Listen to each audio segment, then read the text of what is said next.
Alright, look, I know it's late as hell, but Ultra Sun and Ultra Moon, the sequels nobody asked for, everybody would have preferred if we just got Pokemon Stars, but, I think there's a lot of potential in this game, and the minute I heard that's an alternate storyline kind of thing, and, it was revealed alongside Pokken, it didn't really get the spotlight that Pokken did in the Pokemon Direct, but this game does have a lot of potential, so I am going to be discussing, personally, what could happen. I'm just going to be speculating about what could happen in the game and what we could possibly see from Game Freak about this alternate storyline and what this could contain. So without further ado, let's just get into it.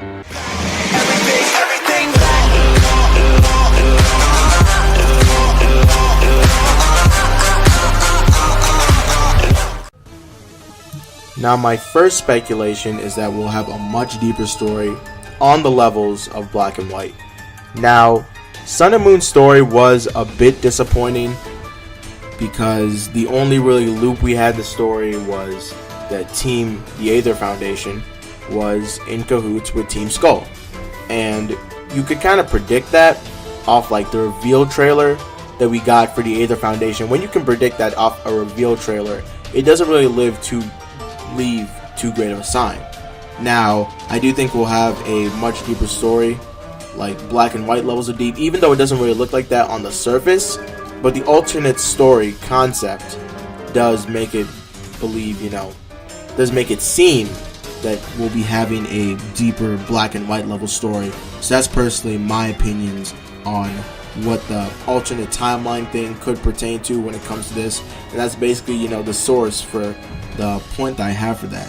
And another point that I have could be the return of Lily and Luzman.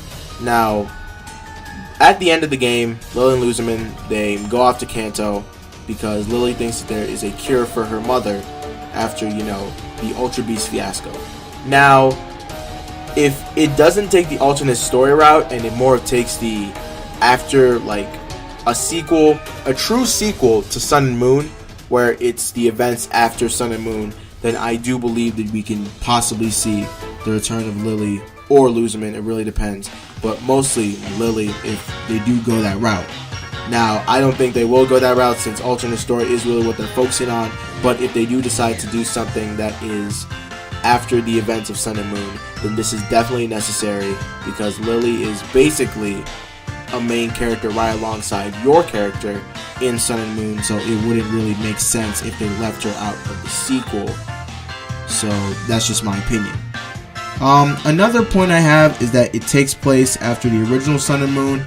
That could be, a plot point for the latest games. Is this very likely? I don't think so. But, I mean, if it does, it opens up a ton of new possibilities. You could find out what happened to Team Skull, the Aether Foundation after, what happened to Gladion, all these, different things.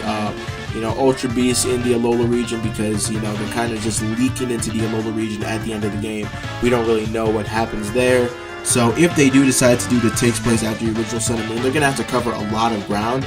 And I do think they could, do a lot more with that and stuff like that. But I don't think it's possible. I mean, I don't think it's, likely that such a thing will happen. But, I mean, it would be a good plot point. It would be a good place to take your plot if they were to go with that. Now, another thing they could do is that they could add new legendaries. They already have the whole Necrozma fusing with Solgaleo and Lunala thing that I do think is maybe, but in fact it does actually look likely. But this could open the way to new legendaries. It could be like a Kyurem thing, but Kyurem wasn't really introduced in Black and White before Black and White 2. It wasn't really introduced before Black and White 2. Necrozma was. I'm looking forward to seeing what this really means. How does Necrozma really fuse with Solgaleo and Lunala? I mean, because in the originals, it does feel like the two box art legendaries, it felt like they took a backseat. It felt like they took a backseat to the Ultra Beast, and Necrozma was kind of just really there at the end, and all we really knew was that it's not really an Ultra Beast. If they could just kind of shed more light on that, because Necrozma seems like he'll be the focus point of the next games, then if Nintendo can just shed light on that, then that'd be great. Yeah, those are basically my predictions or like speculation, just tiny little speculation about what we could see from the new games.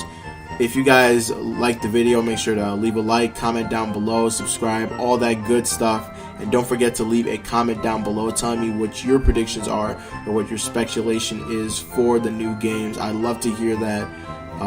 Just want to hear what other Pokemon fans think about this, because the only thing Pokemon fans are really talking about is how they're reselling Pokemon Sun and Moon, but they don't really see the potential or what Game Freak could talk about in this game.